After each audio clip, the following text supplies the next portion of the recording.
আমার সোনা মায়ের, বল তো। তুমি জানো না আমি কেন কাঁদছি? সবাই আমার সাথে খুব খারাপ ব্যবহার করে, আমার সাথে কেউ একটু ভালো ব্যবহার করে না। কি হয়েছে সেটা বলবি তো? খেলার মাঠে কেউ কি তোকে কিছু বলেছে? হ্যাঁ, শোনো শোনো তবে খেলার মাঠে কি হয়েছে। কি রে, খুব পাগল শালু, তোরা বুঝি খেলছিস? তোরা আমায় খেলায় নিবি না? আমিও তোদের সাথে খেলবো রে। কি রে, তোরা আমাকে দেখে এভাবে কেন হাসছিস বলতো? আমি কি এমন বলেছি যার জন্য তোরা আমায় দেখে এভাবে হাসছিস? শোন টুন টুন শোন, তুই কি আর আমাদের সাথে খেলতে পারবি নাকি বলতো? খেলতে হলে তো দৌড়াতে হয়, বুঝলি? তুই যে চিকন আর দুর্বল, তুই তো আমাদের সাথে দৌড়াতেই পারবি না। কাকে আর তুই কি বলছিস বলতো? ও যে খুব দুর্বল, একটু ধরতে গেলেই ধপাস করে পড়ে যাবে। তখন আবার ওর মাকে গিয়ে বলবে আমরা ওকে মেরে মাটিতে ফেলে দিয়েছি। তুই আমার সাথে কেন এমনটা করিস বলতো? আমি মাকে কেন নালিশ করব? আর তাছাড়া আমি দুর্বল বলে আমি খেলতে পারবো না, এটা কে বলেছে? তোরা আমাকে খেলায় নিয়ে না। টন টন টন শোন, এইসব খেলা একদম তোর জন্য নয়, তাই তুই আমাকে একদম বিরক্ত করবি না, বুঝেছিস? আমাদেরকে তো চুপচাপ খেলতে দে, তোকে তো আমাদের একদম ভালো লাগছে না। তুমি তো সবই শুনলে মা। জানো মা, জানো ওরা এইসব কথা বলে আমাকে খেলার মাঠ থেকে তাড়িয়ে দিয়েছে। আমারও যে খুব খেলতে ইচ্ছে হয় মা, আমি কেন এত দুর্বল? আমার তো খুব কষ্ট হচ্ছে মা। কষ্ট পাস না রে মা, কষ্ট পাস না। তোকে যে আমি ঠিকভাবে খাওয়াতেই পারি না। যদি আমি ঠিকভাবে তোকে খাওয়াতে পারতাম তাহলে তুইও সবল হতি রে মা। তুই আর কখনো খেলতে চাস না মা। আমাকে সবাই আলাদা করে দিল মা। আমাকে সবাই আলাদা করে দিল। এভাবে টুনটুন ওর মায়ের সামনে দাঁড়িয়ে কান্না করতে থাকে। আসলে টুনটুন ছিল ভীষণ দুর্বল। টুনটুন দৌড়াতে গেলে ও পড়ে যেত, তার জন্য সবাই ওকে নিয়ে হাসি ঠাট্টা করত। এমনকি টুনটুন সবার সাথে খেলতে গেলে সেখানেও তার সহপাঠীরা তাকে নিয়ে হাসাহাসি করত। এতে করে টুনটুন ভীষণ কষ্ট পেত। মা টুনটুন, আমি নদীর পাড়ে পানি আনতে যাচ্ছি মা, তুইও চল। আচ্ছা আচ্ছা ঠিক আছে, চলো চলো মা। মা, ও মা, আমি যে আর হাঁটতে পারছি না মা। আমার যে বড্ড কষ্ট হচ্ছে। আমার শরীরটা কেমন দুর্বল লাগছে। তুই আমার হাত ধরে চল মা। হে সৃষ্টিকর্তা, তুমি আমাকে এতটাই গরিব করে পাঠিয়েছো যে আমি ঠিক মতো আমার মেয়েটাকে তিনবেলা খেতেও দিতে পারি না। মেয়েটা যে আমার পুষ্টিহীনতায় ভুগছে। ও যখন পেটে ছিল তখনও যে আমি ওকে কোনো পুষ্টিকর খাবার খাওয়াতে পারিনি, আর এখনো পারি না। টুনি আর টুনটুন যখন রাস্তা দিয়ে হাঁটছিল, এমন সময় টুনটুন একটা গাছের শিকড়ের সাথে হোঁচট খেয়ে ধপাস করে মাটিতে পড়ে যায়। এমন সময় কাকুলি কাক সেসব দেখে ফেলে। কিরে টুনি, তুই কি ঠিক মতো তোর মেয়েটাকে খাওয়াস না নাকি বলতো? তোর মেয়েটা তো ঠিক মতো হাঁটতেও পারে না। এমন দুর্বল ছানা আমি কোথাও দেখিনি। টুনটুনি, তোর মেয়েটাকে একটু ভালো মন্দ খাওয়াস। কাকুলি দিদি, তুমি এভাবে হেসে হেসে কেন কথা বলছো বলো তো? আমি তো এতে করে হেসে হেসে কথা বলার কিছু দেখছি না। আর শোনো, আমার সামর্থ্য হলে আমি নিশ্চয়ই খাওয়াবো। কথার বাহার দেখলে আমি বাঁচি না। এসব কথা বলে কাকুলি কাক সেখান থেকে চলে যায়। এভাবে দিন কাটতে থাকে। একদিন টুনটুন রাস্তা দিয়ে হাঁটছিল আর কাঁদছিল। সবাই আমাকে অপমান করে, আমি চিকন দুর্বল বলে আমাকে কেউ ভালোবাসে না, থাকবোই না। আমি আমি আর এই জঙ্গলেই থাকবো না। আমি আমি অনেক দূরে চলে যাব, এখান থেকে অনেক দূরে চলে যাব। আরে আরে, এই কলা গাছটা তো দেখছি আমার মতো দুর্বল, কেমন যেন হেলে গেছে। না, এই কলা গাছটাকে বরং আমি সোজা করে দিই, ওই তো ওই তো দূরে একটা বাঁশ দেখা যাচ্ছে, ওই বাঁশটা দিয়ে আমি খুঁটি দেই। এই তো গাছটা একদম ছোট হয়ে গেছে। আমি আমি এবার বাড়িতে চলে যাই। দাঁড়াও দাঁড়াও, তুমি কোথায় যাচ্ছ? আমাকে তুমি সাহায্য করলে আর উপহার নেবে না বুঝি? আমি যে তোমার সম্পর্কে সবটা জানি। কি কলা গাছ, তুমি কথা বলতে পারো? হ্যাঁ পারি, কারণ আমি যে একটা জাদুই কলা গাছ। শোনো, তুমি আমার গাছটি খেয়ে নাও, এতে তোমার সব সমস্যার সমাধান হয়ে যাবে। কিন্তু সাবধান, এই তিন কলার ব্যাপারে তুমি তোমার মা ছাড়া অন্য কাউকে কিচ্ছু বলতে পারবে না। আচ্ছা আচ্ছা, ঠিক আছে কলা গাছ, তাহলে তাই হবে। এরপর টুনটুন এক গাছের তিন কলা খেয়ে নেয়, তারপর সে কলা খেয়ে বাড়ির দিকে রওনা দেয়। আরে আরে, আমার তো এখন একদম ক্লান্ত লাগছে না, আমার তো এখন খুব সুস্থ লাগছে। আরে আরে, ওই পচা নারকেলটা এখানে কে রেখেছে? যাই, আমি গিয়ে নারকেলটা ফেলে দেই।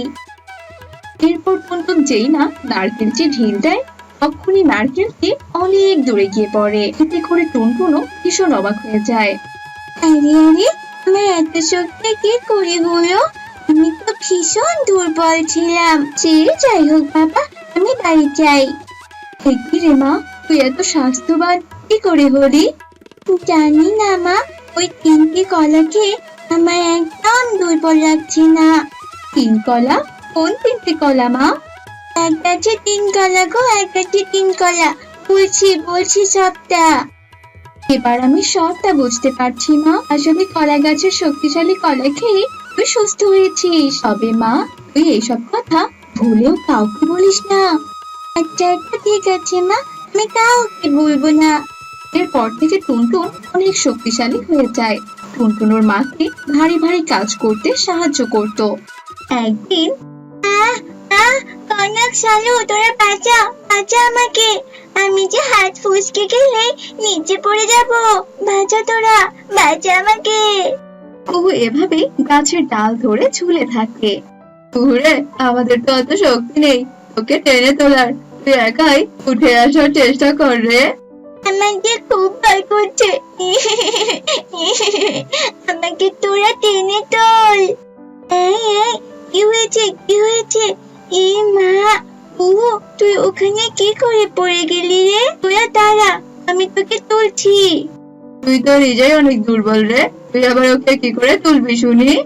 অনেক বারণ করা সত্ত্বেও টুনটুন কুহুকে এক হাত দিয়ে টেনে তোলে। এতে সবাই ভীষণ অবাক হয়ে যায়। কি, তুই তো অনেক দুর্বল ছিলি, তুই এত শক্তিশালী কি করে হলি রে? কি খেয়েছিস তুই বল? আমি তোদের এসব কথা বলতে পারবো না। কেন বলতে পারবি না মানে? তোকে তো বলতেই হবে, জঙ্গলের সবার কাছেই শুনেছিলাম তুই নাকি অনেক শক্তিশালী হয়ে গেছিস। তখন আমি বিশ্বাস করিনি, কিন্তু আজ তো নিজের চোখেই দেখতে পেলাম। বললাম তো তোদের আমি এসব কথা বলতে পারবো না, এবার আমি আসি রে। এসব কথা বলে টুনটুন সেখান থেকে চলে যায়। এই টুনটুন শক্তিশালী হয়ে তো দেখছি ওর অনেক ভাব বেড়ে গেছে। ওর পেট থেকে আমি সত্যি কথা বের করেই ছাড়বো। চল সবাই মিলে একটা বুদ্ধি বের করি। একটি বুড়িমা, তুমি এই ভারী ব্যাগপত্র নিয়ে যাচ্ছ কোথায়? এই তো রে মা, মেয়ের বাড়িতে যাচ্ছি, কিন্তু ব্যাগের যা ওজন, আমি তো হাঁটতেই পারছি না। আচ্ছা তুলুন বুড়িমা তুলুন, আমি আপনাকে এগিয়ে দিচ্ছি। রে টুনটুন, আমরা তো তোকে খুঁজছিলাম। চল আজ আমরা সবাই একসাথে খেলবো, অনেক মজা হবে। ওর এমন কথা শুনে টুনটুন ভীষণ খুশি হয়ে যায় আর ওদের সাথে খেলতে চলে যায়। এমন সময় ওরা না খেলে টুনটুনকে সবাই ধরে আর একটা বড় গর্তে ফেলার চেষ্টা করে। কিন্তু টুনটুনের অনেক শক্তি থাকাতে টুনটুন বাদে বাকি সবাই নিচের গর্তে পড়ে যায়। টুনটুন, আমাদের তুই বাঁচা, আমরা যে অনেক ভুল করেছি, আমরা আর কখনো তোর ক্ষতি করতে চাইবো না। বাঁচা রে, বাঁচা আমাদের।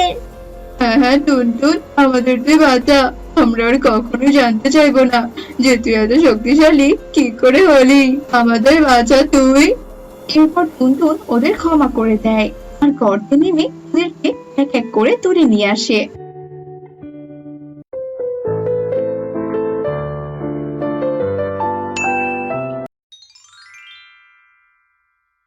যোগ্য দাদা, আমাকে দুটো সিঙ্গারা দাও তো। আর এই নাও 10 টাকা। মেয়েটা যে সকাল থেকে খাওয়ার জন্য বায়না ধরেছে। এখনো কি 5 টাকা দামের সিঙ্গারা আছে নাকি শুনি? দুটো সিঙ্গারা নিতে গেলে আমাকে 20 টাকা দিতে হবে। কি বলছো কি দাদা, 20 টাকা? তার মানে একটা করে সিঙ্গারা 10 টাকা? এটা তো অনেক টাকা দাদা। আর গতকালকেই তো একটা সিঙ্গারা 5 টাকা করে নিলাম। গতকালের দিন শেষ, আজ থেকে প্রতি পিস, আজ থেকে একটা করে সিঙ্গারা 10 টাকা, বুঝতে পেরেছিস? দাদা, এক রাতেই তুমি এভাবে সিঙ্গারার দাম বাড়িয়ে দিলে, কাজটা কি হলো বলো তো? আর আমরা তো গরিব পাখি, এত দাম দিয়ে খাওয়া আমাদের সম্ভব হবে না গো। শোন সুখী, আমি এমনি এমনি দাম বাড়াইনি। সিঙ্গারা বানানোর জিনিসপত্রের দাম বেড়ে গেছে, তাই আমাকেও দাম বাড়াতে হলো, বুঝেছিস? আমাকেও তো লাভ করতে হবে, তাই না? ও আচ্ছা, বুঝতে পেরেছি। দাও তাহলে 10 টাকা করে সিঙ্গারা দাও। এই নাও টাকা। আহা, বোকা সুখী বুঝতেই পারলো না, আমি তাকে বোকা বানিয়ে বেশি দামে সিঙ্গারা বিক্রি করলাম। ভালোই হয়েছে, আমি এভাবে প্রতিদিন পাখিদের কাছে বেশি দামে সিঙ্গারা বিক্রি করব আর অনেক টাকা আয় করব। যজ্ঞ কাক ছিল ভীষণ লোভী। সে লোভের আশায় আশায় সিঙ্গারার দাম বাড়াতেই থাকে। এতে করে গরিব পাখিরা বেশি একটা সিঙ্গারা কিনতে পারত না। যজ্ঞ আঙ্কেল, ও যজ্ঞ আঙ্কেল, আমাকে একটা সিঙ্গারা দেবে গো? সিঙ্গারা যে চাচ্ছিস, টাকা এনেছিস? আমার একটা সিঙ্গারার দাম 20 টাকা। দে 20 টাকা আগে দে, তারপর সিঙ্গারা নিয়ে যা। আঙ্কেল, আমার কাছে তো এত টাকা নেই, আমার কাছে শুধু 1 টাকা আছে। তুমি 1 টাকা দিয়ে আমাকে একটা সিঙ্গারা দাও না আঙ্কেল, আমার যে সিঙ্গারা খেতে ভীষণ ইচ্ছে করছে। গরিব ভিখারির বাচ্চা, 1 টাকা নিয়ে এসে আমার কাছে সিঙ্গারা কিনতে এসেছিস? শোন, আমি ওসব 1 টাকা 2 টাকার সিঙ্গারা বিক্রি করি না। যা এখান থেকে চলে যা বলছি, দূর হয় এখান থেকে। যত সব ফকিরের বাচ্চারা কোথা থেকে যে আসে এখানে। ও বাবা, কতদিন পর বাড়ি ফিরে আসলাম। এতদিন শরীরে থাকতে থাকতে আমার নিঃশ্বাস একদম বন্ধ হয়ে যাচ্ছিল। বনের প্রাকৃতিক হাওয়া আমার শরীরে রাখতেই যে প্রাণটা একদম জুড়িয়ে গেল। মা, ও মা, ওই দেখো মা, একটা সিঙ্গারার দোকান। চলো না মা, চলো না, আমি সিঙ্গারা খাই কতদিন হয়ে গেল, আমি একটা সিঙ্গারাও খাই না। এই যে আমার মেয়ে শুরু হলো পাগলামি, তাই না? সিঙ্গারা দেখলে খেতে হয় বুঝি? হ্যাঁ, দেখলেই তো খেতে হয়। তুমি তো জানোই মা, সিঙ্গারা আমি কত ভালোবাসি।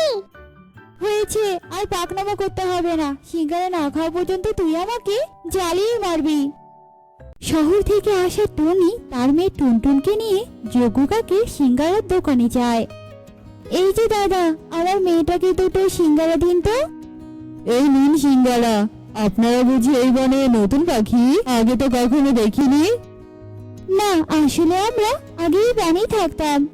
আমার স্বামী শহরে চাকরি করে তো, তার জন্য ওখানেই বেশি থাকা হয় এই আর কি। মাঝে মধ্যে জঙ্গলে ঘুরতে আসি। তো দাদা, সিঙ্গারার দাম কত? একটা করে সিঙ্গারা 20 টাকা, তাহলে আপনার মোট হলো 40 টাকা। কি বললেন দাদা? একটা সিঙ্গারার দাম 20 টাকা, তাও আবার এত ছোট ছোট সিঙ্গারা? আমাদের শহরে তো এর থেকে বড় সিঙ্গারা মাত্র 5 টাকা বিক্রি হয় জানেন। তাহলে আমার এখানে কেন এসেছেন? হ্যাঁ, তাহলে শহরে সিঙ্গারা খেতেন। জিনিসপত্রের যা দাম বেড়েছে তা আপনি কি বুঝবেন? এত কথা না বলে আমার সিঙ্গারার দাম দিন তো। মোটেও জিনিসপত্রের দাম বাড়েনি, আপনি অন্যভাবে সিঙ্গারার দাম বাড়িয়েছেন। এটা মোটেও ঠিক কাজ নয়, বুঝতে পেরেছেন? যেখানে সিঙ্গারার দাম মাত্র 5 টাকা, সেখানে আপনি 20 টাকা নিচ্ছেন। বনে কত পাখিরা বাস করে, তারা কি এত দাম দিয়ে সিঙ্গারা খেতে পারবে বলুন? শুনুন, আমাকে জ্ঞান দিতে আসবেন না, অত কিছু ভাবার আমার সময় নেই, বুঝেছেন? আর আপনার যদি এত গরিব পাখিদের ওপর মায়া থাকে, তাহলে 5 টাকায় কেন? হ্যাঁ, যান 1 টাকায় সিঙ্গারা বিক্রি করুন, তাতে আমার কি? হ্যাঁ, এখন বেশি কথা না বলে আমার টাকা দিয়ে এখান থেকে চলে যান, বুঝতে পেরেছেন? উনি যজ্ঞর এমন কথা শুনে আর কিছুই বলে না। 40 টাকা দিয়ে সিঙ্গারা নিয়ে তাদের বনের বাড়িতে চলে যায়।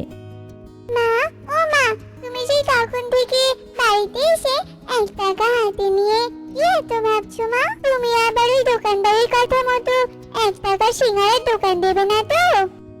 হ্যাঁ রে মা, আমি তাই ভাবছি। ওই সিঙ্গারাওয়ালা দোকানদারের ব্যবহার আমার একটুও ভালো লাগেনি। ওই দোকানদার অনেক লোভী, নিজের স্বার্থের জন্য সিঙ্গারার দাম বাড়িয়ে দিয়েছে। না জানি এই বনে কত গরিব পাখি আছে, তাদের ইচ্ছে থাকলেও তারা খেতে পারে না সিঙ্গারা। তাই আমি ভেবেছি বাজারে একটা সিঙ্গারার দোকান দেব, আর আমি 1 টাকার সিঙ্গারা বিক্রি করব। তুমি সত্যি বলছো মা? তাহলে তো আমরা এখন থেকে বনেই থাকবো, তাই না বলো মা? খুব মজা হবে। তুমি সিঙ্গারার দোকান দেবে আর আমি সিঙ্গারা মজা করে খাবো। পাগলি মেয়ে একটা, চল তোকে খাইয়ে আমি বাজারে যাব, কিছু জিনিসপত্র কিনতে তো হবে নাকি। টুনি বাজার থেকে সব ধরনের উপকরণ কিনে নিয়ে আসে। আর পরের দিন টুনি বাজারে একটা সিঙ্গারার দোকান দেয়।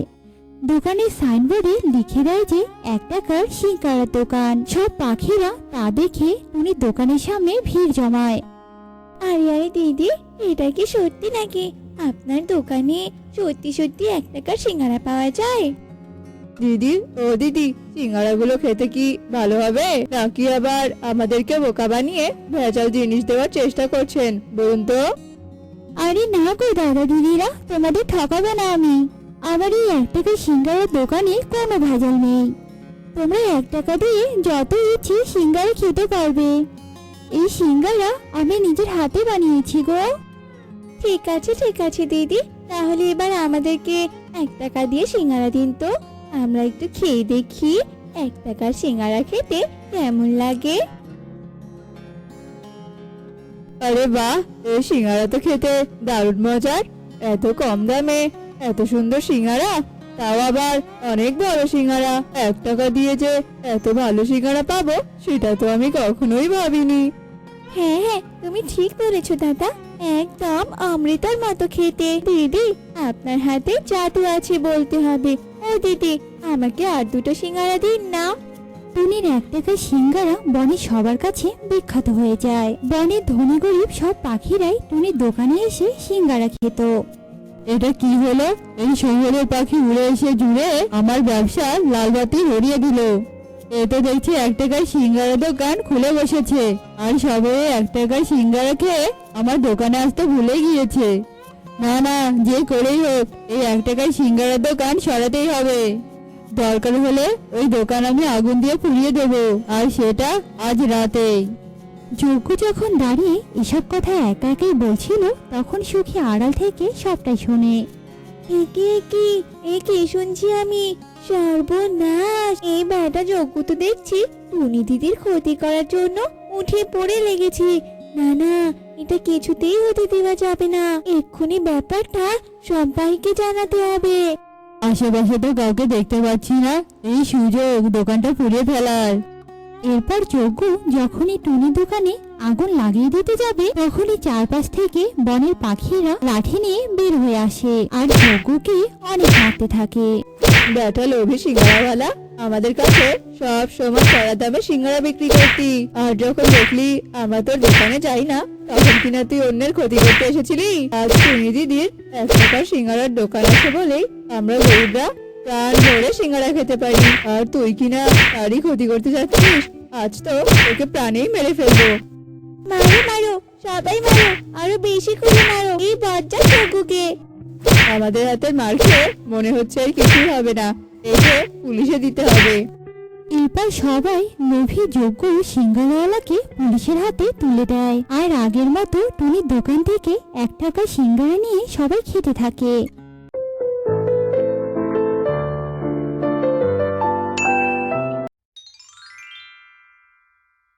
যজ্ঞ আর টোনা ছিল 2 বন্ধু।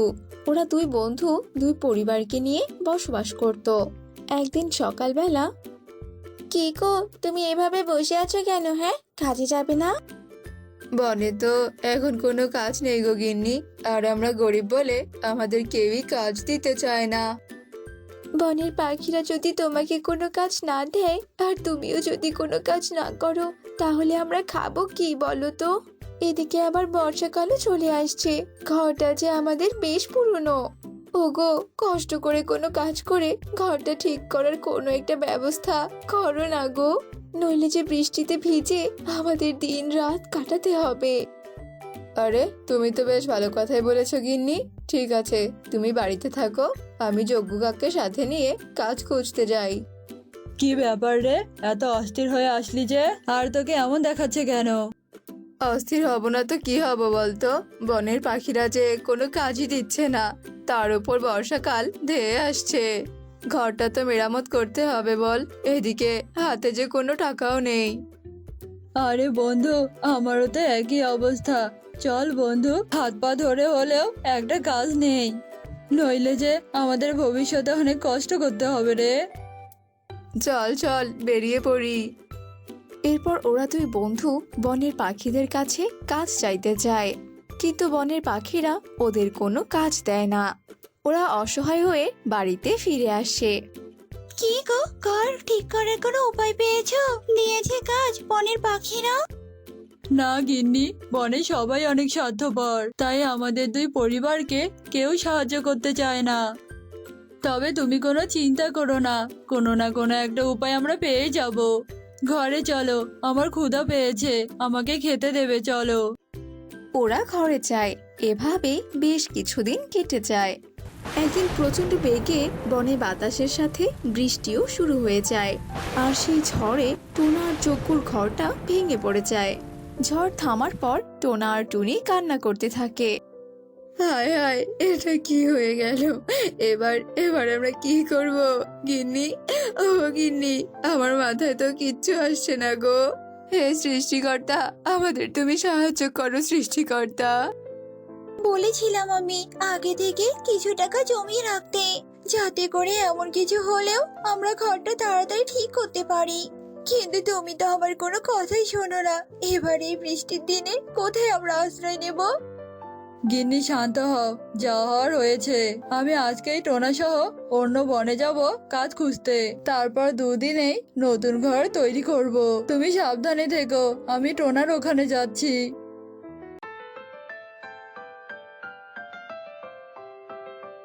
টোনা, বন্ধু টোনা, তোরও ঘর ভেঙেছে, আমারও ঘর ভেঙেছে। এই দুঃখের দিনে এমন করে হাত গুটিয়ে বসে থাকলে চলবে না। চল বন্ধু, আমরা কাজ খুঁজতে অন্য বনে যাই। অন্য বনে গেলেই কি আমরা কাজ পাবো রে? অবশ্যই পাবো, কারণ অন্য বনে কাজের পাখির অনেক চাহিদা। কথা বাড়িয়ে কোনো লাভ নেই। তাহলে চল, তাড়াতাড়ি চল। টোনা আর যজ্ঞ অন্য বনের দিকে যেতে থাকে।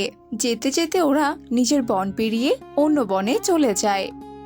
আমাদের বনের তুলনায় এই বনটা অনেক ঘন, তাই না রে? আমার মনে হয় এই বনে কোনো পাখি বাস করে না। দেখ দেখ যজ্ঞ, এই বনে কত মোটা মোটা গাছ। হ্যাঁ রে যজ্ঞ, আমরা আবার কোনো ভুল বনে চলে আসিনি তো? পাগলের মতো বোকা বোকা কথা না বলে চল তাড়াতাড়ি সামনে। ওরা চলতেই থাকে। হঠাৎই যজ্ঞর চোখে দুটো গোলাপ ঘর পড়ে। ওই দুই ঘরের মধ্যে একটা ঘর ছিল সোনার রঙের, আরেকটা ঘর ছিল রূপোর রঙের। টোনা, ওই দেখ দুটো গোলাপ ঘর, চল চল আমরা ওই ঘরে যাই। মনে হচ্ছে ওই গোলাপ দুটো ঘরে কেউ থাকে না। আর কি অদ্ভুত দেখাচ্ছে ঘর দুটোকে, দেখ। এরপর ওরা গোলাপ ঘরের কাছে যায়। আমাদের আর টাকা উপার্জন করে ঘর বানানোর দরকার নেই। আজ থেকে আমরা দুই পরিবার দুই গোলাপ ঘরেই থাকবো, কি বলিস? গোলাপ ঘর দুটোকে দেখে মনে হচ্ছে এই ঘর দুটো জাদুর। আমি তো এই সোনার গোলাপ ঘরটাই নেব, কারণ রূপার চাইতে সোনার দাম যে অনেক বেশি। কি রে টোনা, কিছু বলছিস না যে? থাকবি না এই ঘরে? থাকবো না কেন? এমন সুযোগ পেলে কেউ কি হাতছাড়া করে নাকি বল? তা যজ্ঞ শোন, আমি এই সোনালী রঙের গোলাপ ঘরটা নেব, বুঝেছিস? না, আমি আগে দেখেছি, আমি এই সোনার ঘরটাই নেব। আর এই বনে আসার পরিকল্পনাটা আমারই ছিল। না, এটা আমার পরিকল্পনা ছিল, কারণ আমি যদি তোর সঙ্গে না আসতাম তাহলে কিন্তু তুইও আসতি না। তাই এই সোনালী রঙের গোলাপ ঘরটা আমার। এই কয়েনটা দিয়ে টস করব, যে জিতবে সে এই সোনালী ঘরটা নেবে। আমি এই কয়েনের উপরের অংশ নিলাম, বুঝেছিস? আর তুই নিচের অংশ। যজ্ঞ কয়েনটা নিয়ে টর্চ করে, আর সেই টর্চে যজ্ঞ জিতে যায়। আমি জিতেছি, তাই এই সোনালী রঙের ঘরটা আমার, বুঝেছিস? তুই খবরদার আমার এই সোনালী রঙের ঘরের আশেপাশে আসবি না। আমি এখন তোর চাইতে ধনী। হা হা হা। যাই আগে গিন্নিকে নিয়ে আসি। গরিব টোনা, খবরদার আমার গোলাপ ঘরে ঢোকার চেষ্টাও করবি না। আমি গরিব নই, তুই বুঝেছিস? বর্তমান বাজারে রূপোরও অনেক দাম। গিন্নি, তুমি আর খেদো না, আমি তোমাকে নিতে যাচ্ছি। ওরা দুজন দুজনের স্ত্রীকে নিয়ে আসে। যজ্ঞর পরিবার সোনালী গোলাপ ঘরে প্রবেশ করে আর টোনার পরিবার রূপালী গোলাপ ঘরে প্রবেশ করে। যজ্ঞ গোলাপ ঘরে প্রবেশ করে দেখে গোলাপ ঘরে কিচ্ছু নেই, ঘরটি একদম ফাঁকা। এদিকে টোনাও সে একই দৃশ্য দেখে যে তাদের ঘরেও কিচ্ছুটি নেই।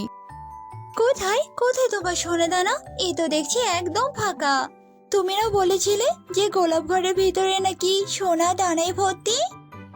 আমি তো গোলাপ ঘরটা বাইরে থেকে দেখেই ভেবেছিলাম। হায় হায়, এই রূপোর গোলাপ ঘরটাতেও তো একদম কিচ্ছু নেই, পুরো ফাঁকা। তার মানে নিশ্চয় যজ্ঞুর ওই ঘরে অনেক সোনাদানা আছে। টোনা, বলছি কি, এভাবে হাত গুটিয়ে না বসে থেকে চলো চলো আমরা ওদের ঘরে গিয়ে আক্রমণ করি, মানে ওদের ঘরটা আমরা ভেঙে দেই।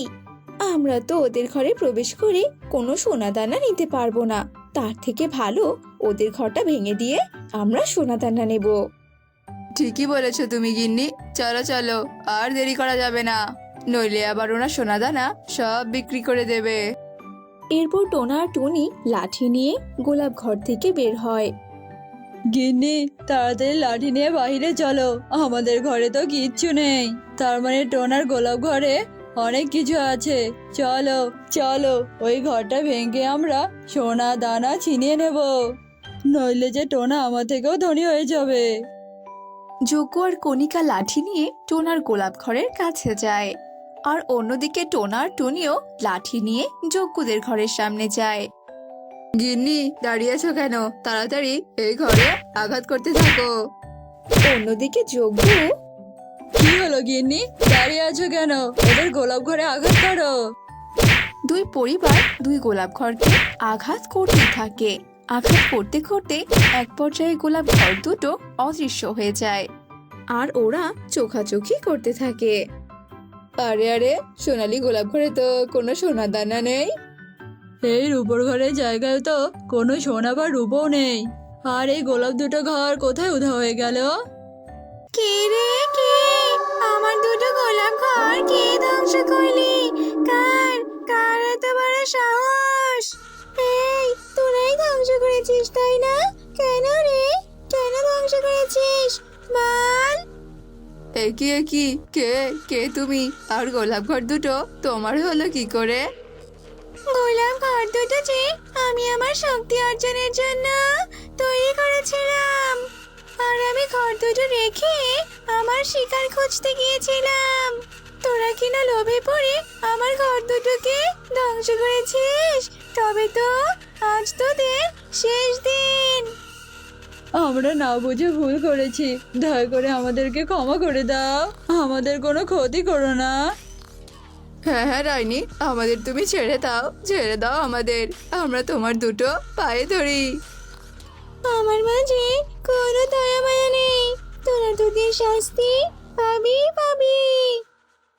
এরপর ডাইনি ওদের ধরে খেয়ে ফেলে।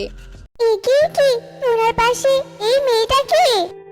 ও হলো টোনার ছোট বউ, আর তোমার সতীন টুনি। মানে তো কি টোনা, আমি বেঁচে থাকা অবস্থায় তুমি আরেকটা মেয়েকে কেন বিয়ে করেছো? হ্যাঁ, আর তাছাড়া তুমি কোন সাহসে এই কাজ করেছো? আর এই মেয়ে, এই তোর লজ্জা করছে না অন্যের স্বামীর পাশে দাঁড়িয়ে থাকতে? বেরিয়ে যা বলছি।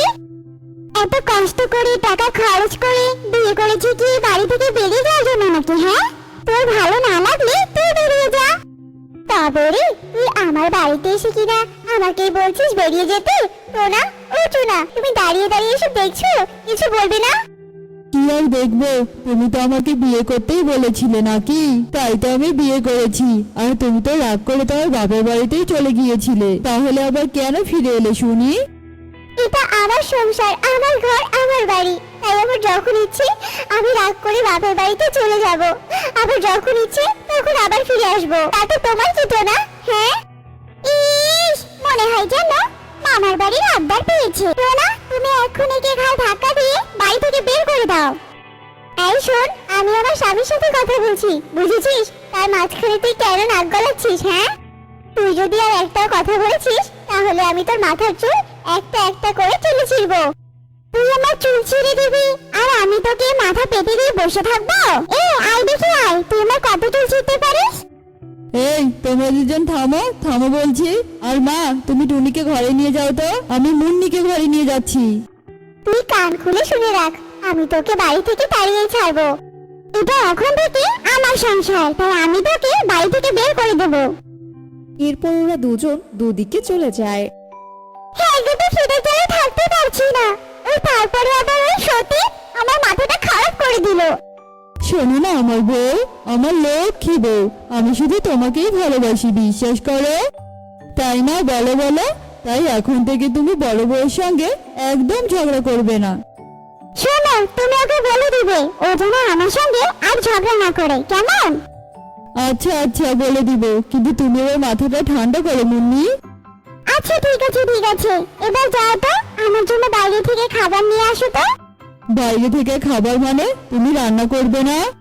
আমি তো আজকে তোমার বাড়িতে বউ হয়ে এলাম, আর আজকে কি না আমি তোমাকে রান্না করে খাবো? প্রতিদিন বাইরে থেকে খাবার কেনার যে আমার অত টাকা নেই।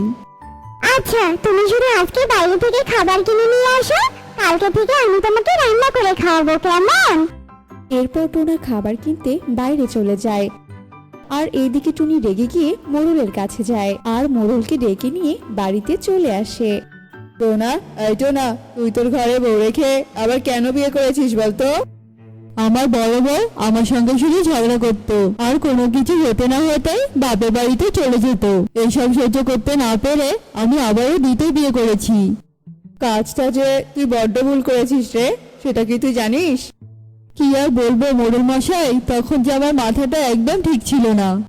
ঠিক আছে ঠিক আছে, তা টুনি, তুমি কি তোমার স্বামীর সাথে থাকতে চাও? হ্যাঁ হ্যাঁ মোড়ল মশাই, আমি থাকতে চাই।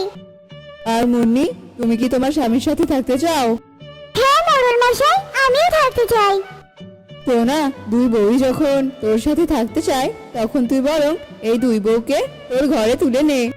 মোড়ল মশাই, আমার তো একটা ঘর, তাই টুনি কিছুদিন মায়ের সাথে থাকুক।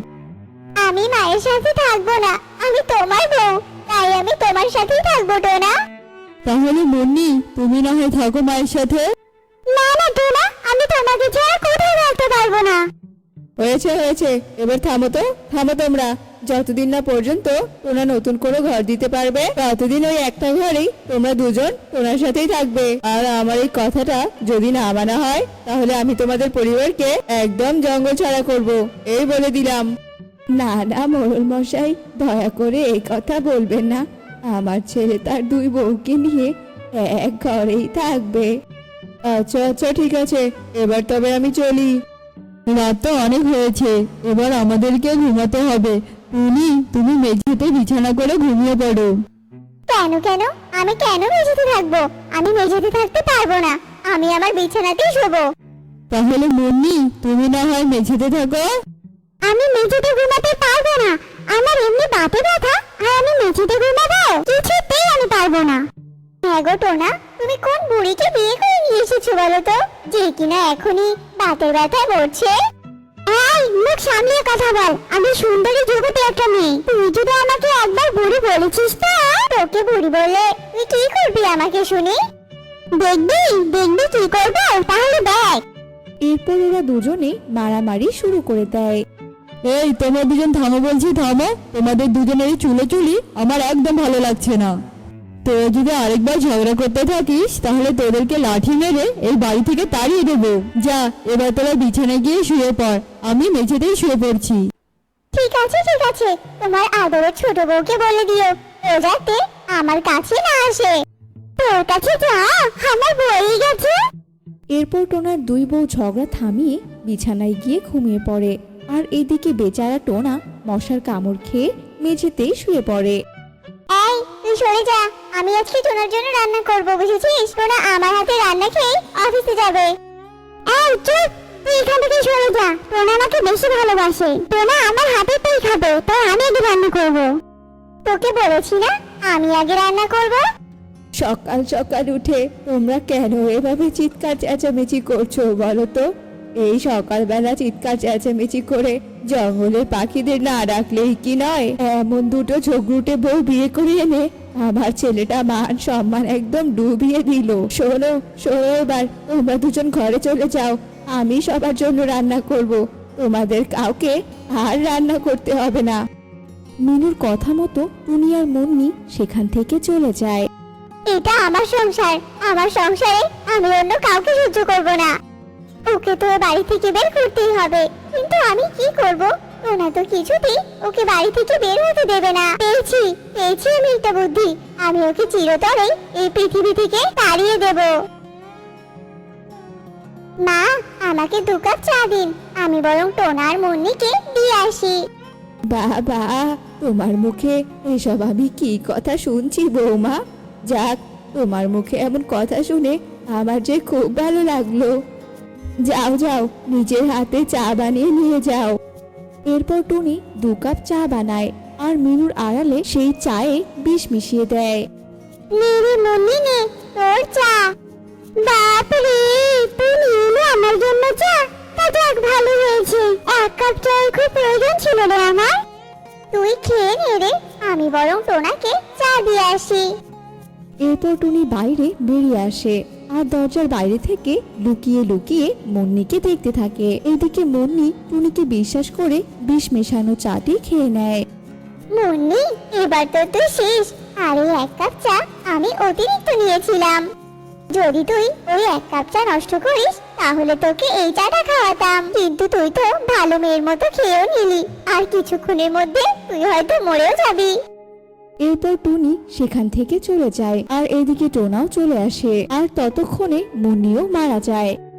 মুন্নি, মুন্নি, ওঠো মুন্নি। একে মুন্নি, তুমি শুয়ে আছো কেন? মুন্নি, কথা বলো মুন্নি।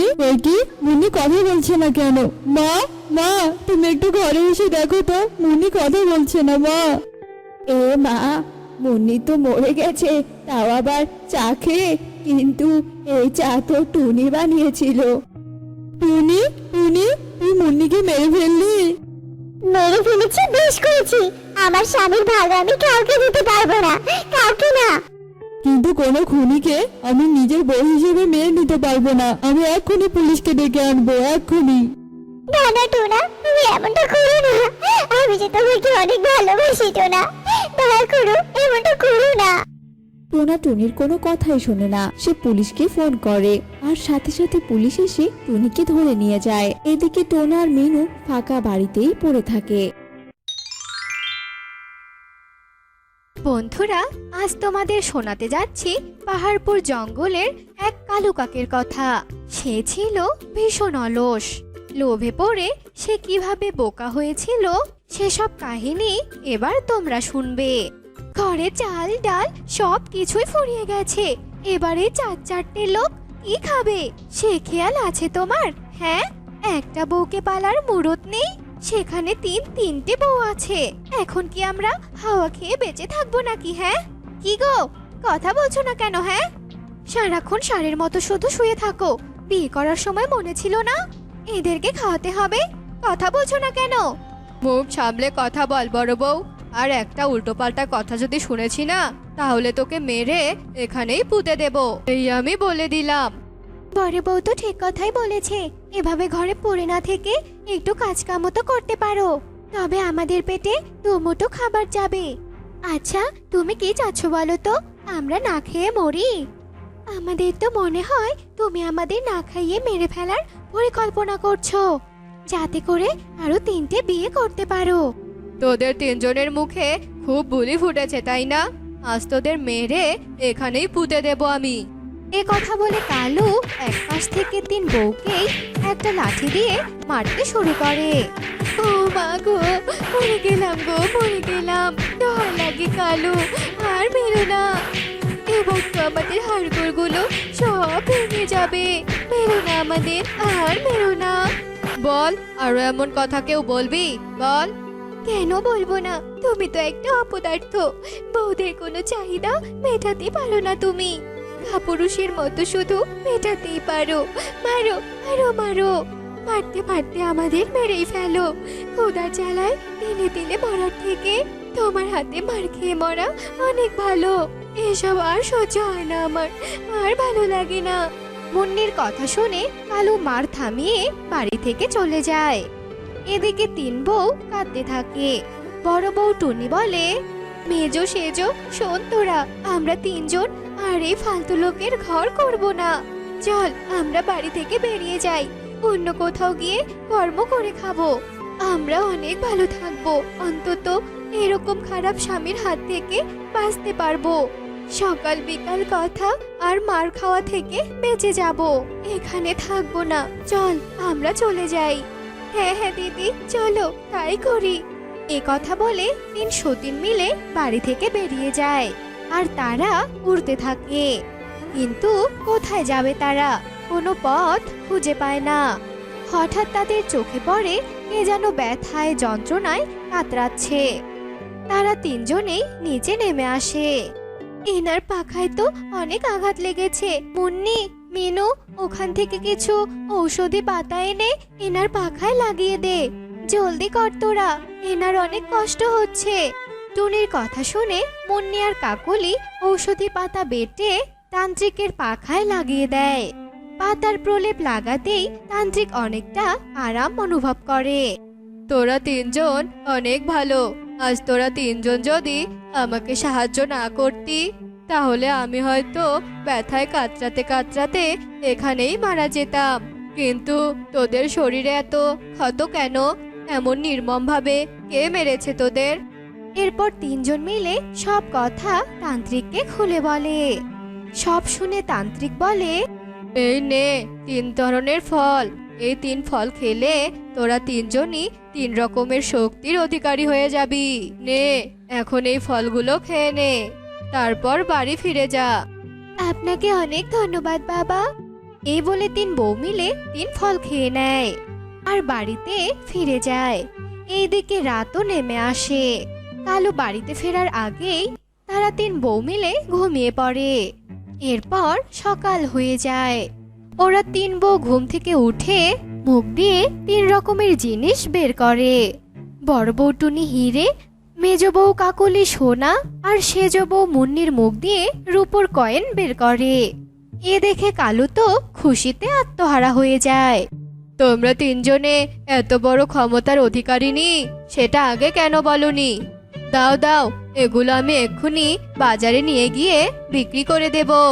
আমার যে কি আনন্দটাই না হচ্ছে, কিভাবে বোঝাবো তোমাদের? আনন্দ এখন তোমার হবেই। তোমার মতো লোভী তো আমরা আর দুটো দেখিনি। যাও যাও, তাড়াতাড়ি এই সোনা হিরে আর রূপোর কয়েনগুলো গিলে এসো। কাকলির এসব কথা আজ যেন কালুর কান অব্দি যায় না। তার চোখ শুধু সোনা রূপো আর হীরের কয়েনের উপর। এভাবে 3 বউ প্রতিদিন মুখ দিয়ে 3টি করে কয়েন দিতে থাকে। সেগুলো বিক্রি করে কালু ধীরে ধীরে বড়লোক হয়ে যায়। কিন্তু এতে সে একদমই সন্তুষ্ট ছিল না। মেজ বউ, বড় বউ, সেজ বউ, তোরা রোজ 3টে করে কয়েন দিলে কি হবে? হ্যাঁ, এভাবে তো বড়লোক হতে হতে আমার জীবনটাই শেষ হয়ে যাবে। আজ থেকে সারা দিন তোরা কয়েন দিবি, মনে থাকবে? কয়েনটা কি মগের মুল্লুক নাকি? হ্যাঁ, যখনই তুমি চাইবে আর তোমার কাছে এসে হাজির হবে। এভাবে সারাদিন কয়েন দেওয়া অসম্ভব, বুঝতে পেরেছো? বেশি লোভ কিন্তু একদম ভালো নয়। যতটুকু পাচ্ছ ততটুকু নিয়েই সন্তুষ্ট থাকো, বুঝেছো? তোরা তো দেখছি ভালোই মুখের ওপর কথা বলতে শিখে গেছিস। যা বলছি তাই কর, বেশি কথা বলিস না যেন। এ বলে কালু বাইরে চলে যায়। এরপর বেশ কিছুদিন কেটে যায়। এরপর কালু বাড়িতে ফিরে আসে আর কয়েন দেখতে না পেয়ে ভীষণ রেগে যায়। তোদের এত বড় সাহস, তোরা আমার কথা অমান্য করেছিস। দাঁড়া, আমার কথা অমান্য করার ফল তোদের দেখাচ্ছি। এ কথা বলে একটা লাঠি নিয়ে কালু 3 জনকেই মারতে শুরু করে। বল, আমার কথা আরো অমান্য করবি নাকি? আমাকে সারা দিন কয়েন দিবি কিনা বল। আমার একটার বেশি কয়েন দেওয়ার ক্ষমতা নেই। আমি জানি তোরা মিথ্যে কথা বলছিস। তোরা 3 জন বুদ্ধি করেছিস, তাই না? যে আমাকে বেশি বেশি সোনা রূপা আর হীরার কয়েন দিবি না। তোরা কি ভেবেছিস হ্যাঁ, যে আমি তোদের চালাকি বুঝবো না? তোরা স্বীকার কর বলছি, যে আমাকে আরো বেশি বেশি কয়েন দিবি। তোমাকে আর কত বলতে হবে যে আমরা একটার বেশি কয়েন দিতে পারি না? তান্ত্রিক বাবা আমাদের সেই ক্ষমতা দেননি। তাহলে এক্ষুনি যা তোদের তান্ত্রিক বাবার কাছে, আর সারাদিন কয়েন দেওয়ার ক্ষমতা নিয়ে আয়। হে উপরওয়ালা, এই অত্যাচারী স্বামীর হাত থেকে আমাদের তুলে নাও উপরওয়ালা। আমাদের মৃত্যু দাও তুমি, এত কষ্ট আর আমাদের সহ্য হচ্ছে না। এরপর কালু তিনজনকে ছেড়ে দেয় আর নিজের ঘরে গিয়ে একা একাই ভাবতে থাকে, এরা নিশ্চয় তিনজন আমার কথা একদম শুনবে না। এরা যেহেতু একটা করে কয়েন দিচ্ছে, তাহলে তো এদের পেটেও অনেক কয়েন আছে। আমি বরং আজ রাতে এদের পেট কেটে কয়েনগুলো বের করব। তারপর আমি এই দুনিয়ার সব থেকে বড়লোক হয়ে যাব। হা হা হা হা হা। কালু এসব ভাবছিল আর রাত হওয়ার জন্য অপেক্ষা করছিল। এদিকে দিন গড়িয়ে রাত হয়ে যায়। এদিকে তিন সতীনে ঘুমিয়ে পড়ে আর কালু একটা ধারালো ছুরি নিয়ে প্রথমে টুনির পেট কাটে। আর সে দেখে টুনির পুরো পেট ফাঁকা, একটা হিরেও সে পায় না। এরপর কালু একে একে মুন্নি আর কাকুলির পেটও কাটে, কিন্তু এদের পেট কেটেও কালু কিচ্ছু পায় না। এসব দেখে কালু কাঁদতে কাঁদতে বলে, হায় হায়, এ আমি কি বোকামি করলাম। লোভে পড়ে তো আমি আমার সব হারিয়ে ফেললাম। প্রত্যেক দিন যা কয়েন পেতাম, আজ তো আমি তাও হারিয়ে ফেললাম। বউ, ও বউ, তোরা কথা বল বউ, আমার ভুল হয়ে গেছে, তোরা ফিরে আয় বউ। এরপর কালু অধিক শোকে পাগল হয়ে যায় আর পথে পথে ঘুরতে থাকে।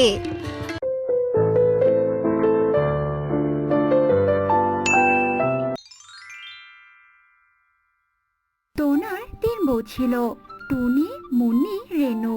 ওদের মাঝে অনেক মিল ছিল। একদিন মুন্নি টুনির পা টিপে দিচ্ছিল আর পাশে বসে রেনু খাচ্ছিল। দিদিরা, সত্যি টোনা অনেক কষ্টে আছে। বনের পাখিরা আর এমনি এমনি বলে না গো। কেন রে ছোট, হঠাৎ করে এ কথা কেন বলছিস? এই দেখো, তোমার সন্তান হয়নি জন্য টোনা রেনু দিদিকে বিয়ে করেছে একটা সন্তানের আশায়, কিন্তু রেনু দিদিরও সন্তান না হওয়ার জন্য আমাকে বিয়ে করলো। আর দেখো, আমারও সন্তান হলো না। একটা সন্তানের জন্য টোনাকে কতই না কষ্ট করতে হচ্ছে।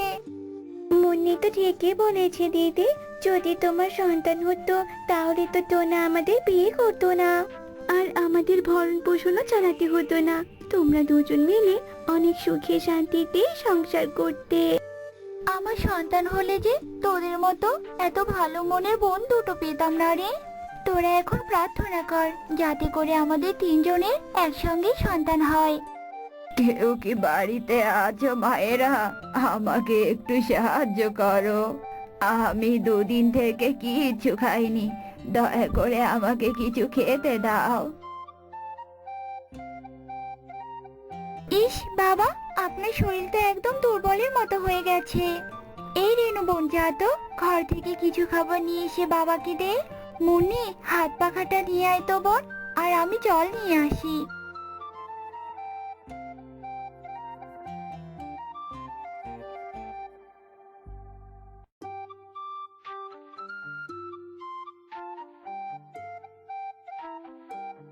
তোরা অনেক ভালো রে মা। আমি তোদের মতো এই পুরো বনে পাইনি কাউকে খুঁজে। আচ্ছা মায়েরা, তোরা কি তিন বোন? আমরা সম্পর্কে 3 সতীন, কিন্তু মনের দিক দিয়ে আমরা 3 বোন। আপনার দরকার পড়লে আপনি এখানে আবারও আসবেন, কেমন?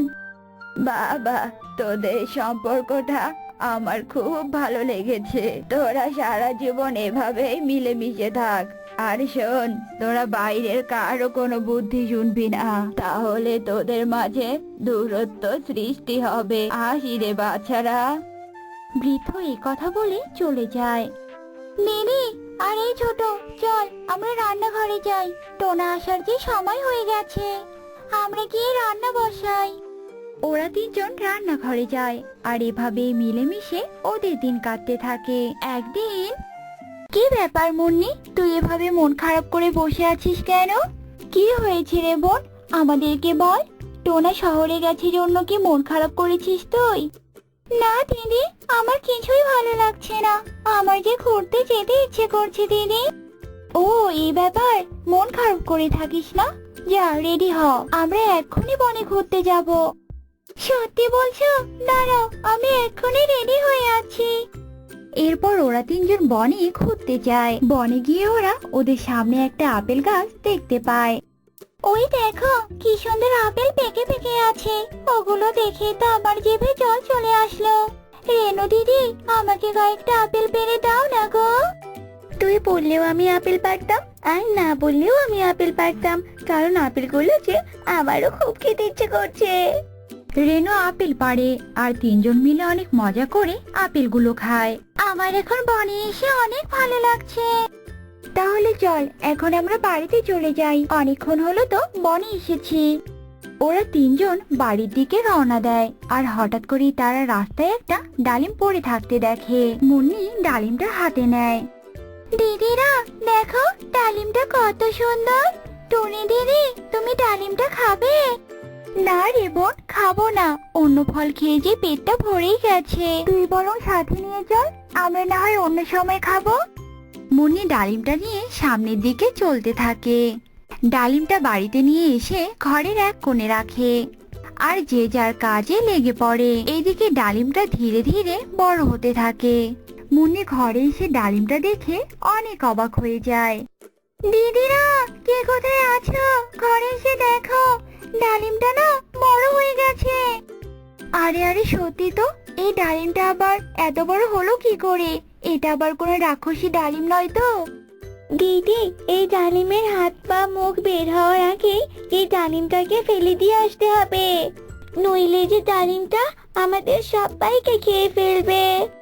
টুনি যখনই ডালিমটা ধরতে যায় তখনই ডালিমটা ঘর ফেটে অনেক বড় একটা ডালিম ঘরে পরিণত হয়।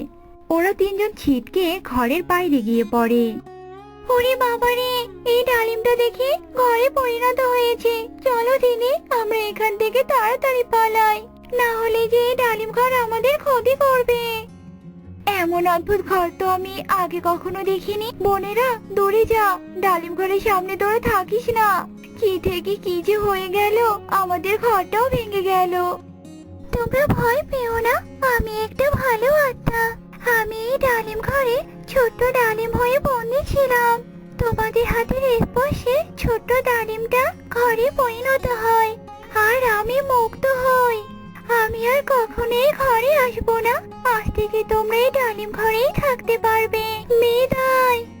তার মানে এই ঘর ভালো, তাহলে তো আমাদের আর কোনো ভয় নেই। চলো দিদি, ডালিম ঘরে আমরা প্রবেশ করি। এরপর ওরা তিনজন ডালিম ঘরে প্রবেশ করে।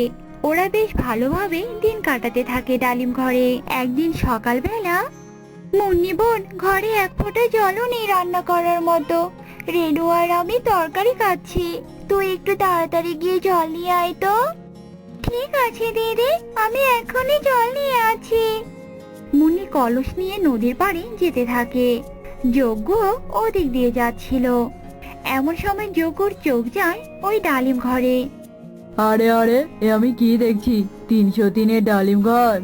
এমন অদ্ভুত ধরনের গাছ তো জাদুর ঘর হয়। তাহলে কি এই ঘরটা জাদুর? না না, যেভাবেই হোক এদের কাছ থেকে আমাকে এই ঘরটা নিতেই হবে। টোনা বাড়িতে নেই, এই সময় এদের তিনজনের কানে কুমন্ত্র দিতে হবে, তাহলে এরা আলাদা হয়ে যাবে আর আমিও এই ঘরটা পেয়ে যাব। যজ্ঞ সুযোগ খুঁজতে থাকে। যজ্ঞ মুন্নিকে রাস্তায় দেখতে পায় আর তাকে বলতে থাকে, আরে মুন্নি, তোমাকেই খুঁজছিলাম, অনেকদিন থেকেই খুঁজছি, খুব জরুরি একটা কথা বলার জন্য। কি কথা দাদা, বলো তাড়াতাড়ি। আমি একটা তান্ত্রিকের কাছে শুনেছি তোমাদের ওই ডালিম ঘরের মালিক যদি তুমি একা হতে পারো, তাহলে নাকি ওই ডালিম ঘর তার মালিককে অনেক সোনাদানা দিবে। যজ্ঞ দাদা, তুমি কি বলছো তা আমি ভালোভাবেই বুঝতে পারছি। আমি সোনাদানা চাই না, আমি সারা জীবন দিদিদের সঙ্গে এভাবেই থাকতে চাই। আরে আরে, রাগ করো না বোন, আমি তোমার ভালোর জন্যই বলেছি। তোমার তো ভবিষ্যৎ আছে, তাই না? আর তুমি তো ওদের ছোট, ওরা তোমাকে ইচ্ছে করলেই বের করে দেবে। তাই বলছি সময় থাকতে নিজের কাজটা বুঝে নাও। যজ্ঞ মুন্নিকে আরো অনেক হিংসের কথা বলে, আর মুন্নি যজ্ঞ কাকের ভোলানো কথায় সবকিছু ভুলে যায়। মুন্নি বাড়িতে চলে আসে। এই তো টপ গিলেছে, যাই বাকি দুজনকেও ভুলভাল বুঝাই যাতে করে ওরা আলাদা হয়ে যায়। এরপর যজ্ঞ বাকি দুজনকেও একই কথা বলে। এরপর একদিন, এই রেনু মুন্নি শোন, আমি তোদের বড়, তাই আমি যা বলবো তোরা সেটাই মানবি, ঠিক আছে? আজ থেকে এই ডালিম ঘর আমার, আর তোরা এখান থেকে চলে যা। দিদি, এসব তুমি কি বলছো? এই ডালিম ঘরটা আমার, কেননা আমি বন থেকে এই ডালিমটা না আনলে কখনোই এটা ঘর হতো না, তাই এই ঘর আমার, আর তোমরা এখান থেকে চলে যাও। না না, এই ডালিম ঘরটা আমার, কারণ আমি এই ডালিম ঘরটা প্রথম দেখেছিলাম। তোমরা চলে যাও তো চলে যাও। তিনজনের মাঝে এভাবেই তর্ক হতে থাকে। বেশ, ডালিম ঘর যখন আমার হবে না, তাহলে আমি তোদের কাউরি হতে দেব না। এই ঘরটা আমি এক্ষুনি ভেঙে ফেলবো। টুনি একটা লাঠি দিয়ে ঘরটাকে আঘাত করার সাথে সাথে ঘরটা সেখান থেকে উধাও হয়ে যায়। হায় হায়, এটা কি হলো? ডালিম ঘরটা কোথায় চলে গেল? দিদি, তোমার জন্য ডালিম ঘরটা আমার হলো না। আমার জন্য নয়, তোদের জন্যই এমনটা হলো। আমার যে সোনার মোহর। এমন সময় ওখানে আগের বৃদ্ধটা চলে আসে। কি ব্যাপার, কি হয়েছে? তোদেরকে আমি আগে বলেছিলাম তোরা বাইরের কারো কথাই শুনবি না, তাহলে যে তোদের মাঝে সম্পর্ক নষ্ট হয়ে যাবে। তোরা আমার কথা না শুনে সেই কাজটাই করেছিস।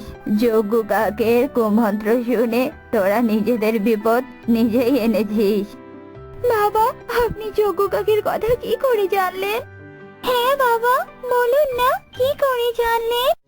তোরা যখন ঘর নিয়ে তর্ক করছিলি, তখন যজ্ঞ কাক দূর থেকে তোদেরকে দেখে অনেক হাসাহাসি করছিল, আর তোদের মিল ভাঙার ব্যাপারে কথা বলছিল। আমি ওকে উচিত শিক্ষা দিয়ে এসেছি। আমি অনেক ভুল করেছি যজ্ঞ কাকের কথা শুনে। হ্যাঁ দিদি, আমিও শুনেছিলাম যজ্ঞ কাকের কথা। হ্যাঁ হ্যাঁ, আমাকেও বলেছিল। তার মানে আমাদের মাঝে ফাটল ধরাতে চেয়েছিল। ছি ছি, আমার তো ভাবতে অবাক লাগছে, আমরা কি করে এত বড় একটা ভুল করলাম। এখন যে আমাদের টাকার আশ্রয়টাও হারিয়ে গেল। বোনেরা, চল আমরা প্রতিজ্ঞা করি, এখন থেকে আমরা কখনো বাইরের কারো কথাই শুনবো না। আমাদের উচিত শিক্ষা হয়েছে, আজ থেকে আমরা আগের মতোই দিন কাটাবো। এরপর বৃদ্ধ সেখান থেকে চলে যায়। দিদি, ডালিম ঘর তো নেই, চলো আমরা বন থেকে কাঠ নিয়ে এসে ঘর তৈরি করি। এরপর ওরা তিনজন আবারও মিলেমিশে ঘর তৈরি করে, আর তারা সুখেই দিন কাটাতে থাকে।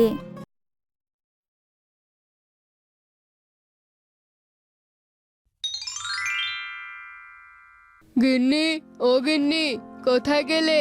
আমাকে একটু খেতে দাও তো, আমার অনেক খিদে পেয়েছে।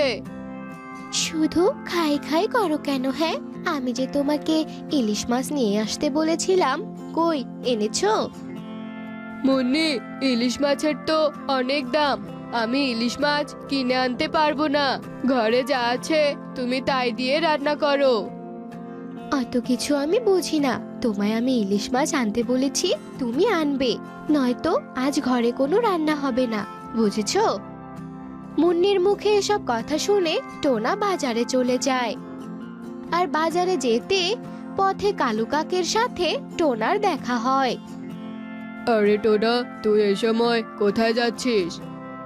আর বলো না কালু দাদা, মুন্নি বলেছে ও ইলিশ মাছ ছাড়া রান্না করবে না, তাই বাজারে যাচ্ছি ইলিশ মাছ কিনতে। কি আর করবি বল, বউ যা বলবে তাই তো করতে হবে, তাহলেই সংসারটা ভালো থাকবে। যা বাজারে গিয়ে ইলিশ মাছ নিয়ে আয়, দেরি হলে আবার মাছ পাবি না।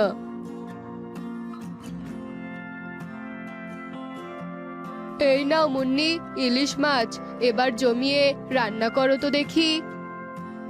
আচ্ছা ঠিক আছে, আমি রান্না করে নিয়ে আসছি, তুমি ততক্ষণে বিশ্রাম নাও। এ কথা বলে মুন্নি রান্নাঘরে চলে যায় আর ইলিশ মাছ রান্না করতে শুরু করে। আহা, ইলিশ মাছের কি সুন্দর গন্ধ বেরিয়েছে। অনেকদিন পর ইলিশ মাছ খাবো ভেবে অনেক আনন্দ হচ্ছে। যাক, এবার মাছগুলো চুলো থেকে নামিয়ে নেই। মরে গেলাম গো, মরে গেলাম। টোনা, তুমি কোথায়? আমাকে বাঁচাও টোনা, আমাকে বাঁচাও।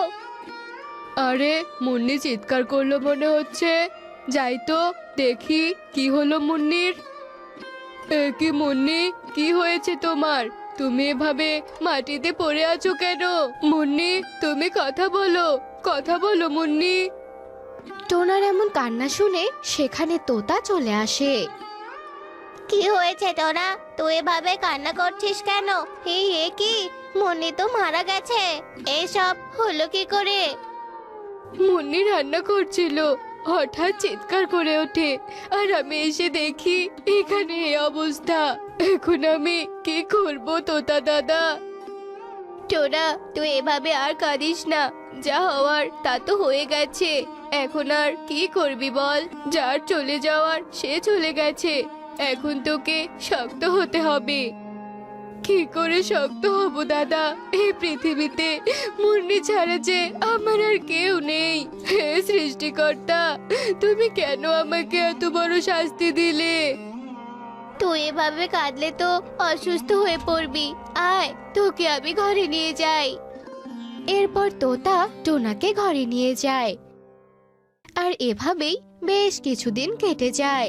আর একদিন টোনা রান্না করতে করতে ভাবতে থাকে, আমি আর এত কষ্ট সহ্য করতে পারছি না। এদিকে বাড়ির কাজ করতে হয়, ওদিকে আবার বাইরের কাজও সামলাতে হয়। এখন যে আমি কি করি কিছুই তো বুঝতে পারছি না। কি রে টোনা, এ কি ভাবছিস? আর চেহারা রে কেমন অবস্থা করেছিস? কালু দাদা, তোমাকে আর কি বলবো, আমি যে একা হাতে সবকিছু আর সামলাতে পারছি না। ও, তো এই ব্যাপার। তা তুই আর কতদিন এইভাবে থাকবি বল?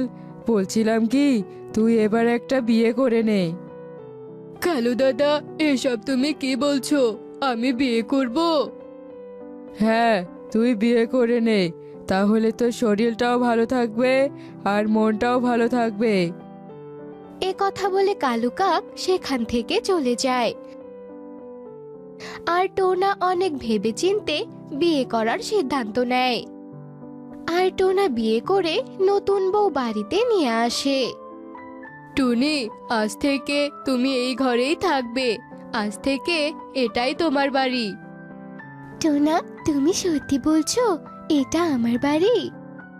হ্যাঁ টুনি, এটা আমার আর তোমার বাড়ি, কিন্তু তুমি তো অনেকক্ষণ হলো এখানে এসেছো, আর আমি তোমাকে কিছুই খেতে দিতে পারিনি। তুমি ঘরে থাকো, আমি হোটেল থেকে কিছু খাবার নিয়ে আসছি। টোনা, তুমি এত ব্যস্ত হও না তো। আর তোমাকে হোটেল থেকে খাবার আনতে হবে না, আমি রান্না করে নিয়ে আসছি। এরপর টুনি রান্নাঘরে যায় রান্না করতে। আর তখনই রান্নাঘরের জানালা দিয়ে একটা পেতনি টুনিকে দেখতে থাকে। টোনা আমাকে রেখে আবার নতুন বউ ঘরে এনেছে, আর সেটা আমি টেরও পাইনি। টোনা কি ভেবেছে আমাকে ছেড়ে নতুন বউকে নিয়ে সুখে সংসার করবে, আর আমি সেটা চেয়ে চেয়ে দেখবো? তা তো কিছুতেই হবে না। এই নতুন বউকে আমি টোনার কাছে যেতে দেব না। আমাকে কিছু একটা করতেই হবে। হে কি টুনি, তুমি খাবারে এত নুন দিয়েছো কেন? কি বলছো কি টোনা? খাবারে নুন বেশি হয়েছে, কিন্তু আমি তো দেখলাম সব ঠিকঠাক আছে। তাহলে কি আমি মিথ্যে কথা বলছি নাকি টুনি? তুমি একটু খেয়ে দেখো। আরে সত্যি তো খাবারে অনেক নুন হয়েছে, কিন্তু আমি তো দেখলাম। কিন্তু এটা কেমন করে হলো? আমি তো কিছুই বুঝতে পারছি না। তাহলে কি কেউ খাবারে নুন মিশিয়ে দিল? না, আমাকে সবটা জানতেই হবে। এভাবেই সেই দিনটি কেটে যায়। পরের দিন টুনি সিঙ্গারা বানাতে থাকে। তখন পেতনি সিঙ্গারার গন্ধ পেয়ে বলতে থাকে, হি হি হি হি হি, কি সুন্দর সুগন্ধ পাচ্ছি। কেউ মনে হয় সিঙ্গারা বানাচ্ছে। ও বুঝেছি, ওই নতুন বউ সিঙ্গারা বানিয়ে টোনাকে আমার কাছ থেকে কেড়ে নিতে চাইছে। কিন্তু এটা তো আমি মেনে নেব না। দাঁড়া, সব সিঙ্গারা আমি খেয়ে ফেলবো, তারপর দেখবো তুই টোনাকে কি খেতে দিস। সিঙ্গারা বানানো শেষ, এবার আমি টোনাকে গিয়ে ডেকে নিয়ে আসি। এরপর টুনি টোনাকে ডাকতে যায়, আর এদিকে পেতনি ঘরে ঢুকে সিঙ্গারা খেতে থাকে। তখন টোনা ও টুনি ঘরে ঢুকে দেখে পেতনি সিঙ্গারা খাচ্ছে। হিকি টোনা, এখানে পেতনি এলো কোথা থেকে? টোনা, আমার ভীষণ ভয় করছে, তুমি কিছু একটা করো। আমাকে এক্ষুনি এখান থেকে পালাতে হবে, নয়তো ওরা আমাকে ধরে ফেলবে। টুনি, তুমি ভয় পেও না, পেতনি চলে গেছে। পেতনি চলে গেছে? কিন্তু পেতনি যদি আবার ফিরে আসে তখন কি হবে টোনা? আমার যে ভীষণ ভয় করছে। টুনি, তুমি ভয় পেও না, পেতনি যেন আর ফিরে না আসে আমি সেই ব্যবস্থা করছি। এভাবেই সেই দিনটি কেটে যায়। পরদিন সকালবেলা টোনা উঠে তান্ত্রিকের খোঁজে যায়। টোনা, তুমি এই ঠান্ডায় এত সকালবেলা কোথায় যাচ্ছ? তোমার যে ঠান্ডা লাগবে। টুনি, আমি একটু তান্ত্রিকের কাছে যাব, তুমি চিন্তা করো না, আমার কিচ্ছু হবে না। তান্ত্রিক বাবা, আমাকে সাহায্য করুন, আমি যে অনেক বিপদে পড়ে আপনার কাছে এসেছি। কি হয়েছে তোর? আমাকে সব খুলে বল দেখি। এরপর টোনা তান্ত্রিককে সব কথা খুলে বলে, আর সব শুনে তান্ত্রিক বলতে থাকে, ওই পেতনি আর কেউ নয়, ওই পেতনি হলো তোর মৃত বউয়ের আত্মা। তাই ওই পেতনি তোর বাড়ির চারপাশে ঘুরে বেড়ায়। ও তোর নতুন বউকে কিছুতেই মেনে নিতে পারছে না, তাই ওই পেতনি তোদের নানাভাবে জ্বালাতে চাইছে। তান্ত্রিক বাবা, আপনি কি বলছেন? ওই পেতনি আমার মৃত বউ মুন্নির আত্মা? কিন্তু মুন্নির হাত থেকে আমরা কি করে রক্ষা পাবো? আপনি বলে দিন তান্ত্রিক মশাই। মুন্নির হাত থেকে রক্ষা পাওয়ার একটাই উপায় আছে। কি উপায় তান্ত্রিক বাবা, আমাকে বলুন। তোরা যদি ওই ডাইনির হাত থেকে রক্ষা পেতে চাস তাহলে তোরা তোদের বাড়ি ছেড়ে দে, আর পাশের বনে আছে একটা কাঁঠাল বাড়ি, তোরা সেই কাঁঠাল বাড়িতে গিয়ে থাকতে শুরু কর। কাঁঠাল বাড়িতে পেতনি ঢুকতে পারবে না, তাই তোরা সেখানে সুখেই দিন কাটাতে পারবি। কিন্তু তান্ত্রিক বাবা, এই ঠান্ডায় আমরা কাঁঠাল বাড়িতে থাকবো কি করে? আমাদের তো অনেক ঠান্ডা লাগবে। তোরা যদি ওই পেতনির হাত থেকে রক্ষা পেতে চাস তাহলে তোদের ওই কাঁঠাল বাড়িতেই থাকতে হবে, এছাড়া আমার কাছে আর কোনো উপায় জানা নেই। ঠিক আছে তান্ত্রিক বাবা, আমরা তাই করব। আপনাকে অনেক ধন্যবাদ তান্ত্রিক বাবা, আমাদের উপায় বলে দেওয়ার জন্য। এরপর টোনা সেখান থেকে চলে যায়, আর টুনিকে সব কথা খুলে বলে। টোনা, তুমি এসব কি বলছো? আমাদেরকে এই বন ছেড়ে চলে যেতে হবে? হ্যাঁ টুনি, আমাদের এই বন থেকে চলে যেতে হবে, তুমি তাড়াতাড়ি তৈরি হয়ে নাও। এরপর টুনি পাশের বনে যাওয়ার জন্য তৈরি হয়ে নেয়, আর টোনা ও টুনি পাশের বনে গিয়ে কাঁঠাল বাড়ি খুঁজতে থাকে। অনেক খোঁজার পর তারা কাঁঠাল বাড়ি পেয়ে যায়, আর দুজনে কাঁঠাল বাড়িতে থাকতে শুরু করে। আর এরপর থেকে পেতনি তাদের কিছুই করতে পারে না।